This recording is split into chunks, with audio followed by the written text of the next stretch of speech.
पिछले कई दिनों से पश्चिम बंगाल में ऐसे कई मामले सामने आ रहे थे जिनमें यह आरोप लगाया जा रहा था कि तृणमूल कांग्रेस के कुछ नेताओं और जनप्रतिनिधियों के पास सरकारी राहत सामग्री जमा करके रखी गई है। अब एक ऐसा ही मामला कोलकाता के वार्ड नंबर 138 से सामने आया है, जिसने इलाके में राजनीतिक हलचल तेज कर दी है। दरअसल स्क्रीन पर जो नजारा आप देख रहे हैं वह वार्ड नंबर 138 की पूर्व पार्षद फरीदा परवीन से जुड़े एक कथित विवाद का है।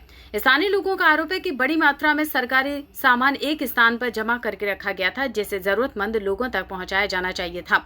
मौके से बरामद सामान में कोलकाता म्युनिसिपल कॉर्पोरेशन की ओर से वितरित की जाने वाली सरकारी बाल्टियां, तिरपाल, कपड़े और अन्य राहत सामग्री शामिल बताई जा रही है।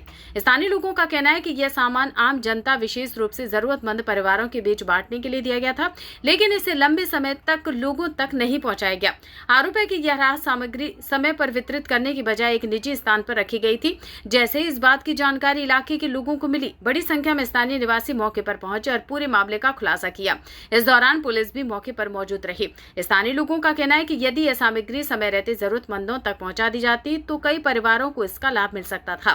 लोगों ने सवाल उठाया कि आखिर इतनी बड़ी मात्रा में सरकारी सामान एक ही स्थान पर क्यों रखा गया था और इसे जनता के बीच वितरित क्यों नहीं किया गया। गौरतलब है कि पूर्व पार्षद फरीदा परवीन के खिलाफ पिछले कई वर्षों से इसी इलाके के कारोबारी और बीएम एकता इंडस्ट्रीज के मालिक दिलवार धनदर लगातार भ्रष्टाचार और अनियमितताओं के आरोप लगाते रहे हैं। उनका कहना है कि वार्ड में सरकारी योजनाओं और संसाधनों के इस्तेमाल में पारदर्शिता की कमी रही है। अब जिस तरह से बड़ी मात्रा में सरकारी राहत सामग्री बरामद होने का मामला सामने आया है, उसके बाद स्थानीय लोगों के बीच यह चर्चा तेज हो गई है कि कहीं पहले लगाए गए आरोपों में सच्चाई तो नहीं थी। वहीं दूसरी ओर इस पूरे मामले पर पूर्व पार्षद फरीदा परवीन की ओर से अब तक कोई आधिकारिक बयान सामने नहीं आया है। ऐसे में कई सवाल खड़े हो रहे हैं। क्या इस सरकारी सामग्री को एक जगह जमा करके रखने की जानकारी उन्हें थी? क्या यह सामान जानबूझकर जरूरतमंद लोगों तक नहीं पहुंचाया गया? और क्या इसके पीछे किसी प्रकार की कटमनी या तोलाबाजी का खेल था?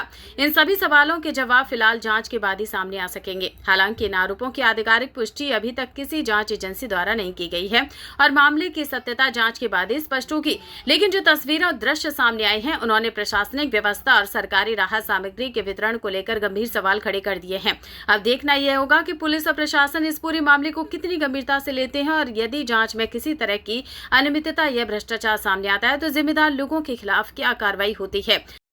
এখানে মাল আছে আপনারা জানতে পারলেন?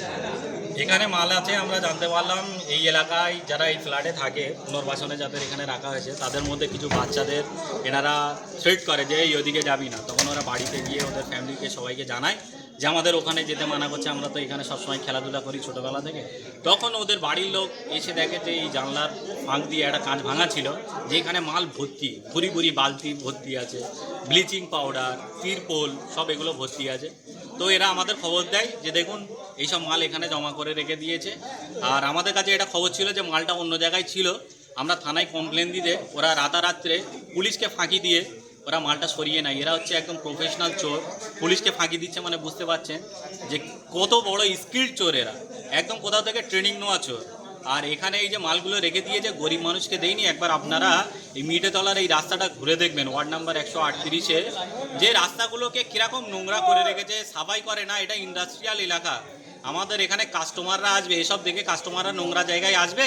এরা ইচ্ছাকৃতভাবে প্রি প্ল্যান যে মিডিয়া ব্রুজকে ব্যাকওয়ার্ডের দিকে ঠেলে দিত এরা, যাতে এখানে পাবলিক না আসে, ব্যবসাগুলো ভালো হয়। এরা বাইরে বাইরে যারা হাট মালিক আছে তাদের এরা কী করতে চায়, এদের সহযোগিতা করে এদের হাটগুলোকে চালু করাতে চায় যাতে মিডিয়া ব্রুজের ব্যবসাটা বন্ধ হয়ে যায়।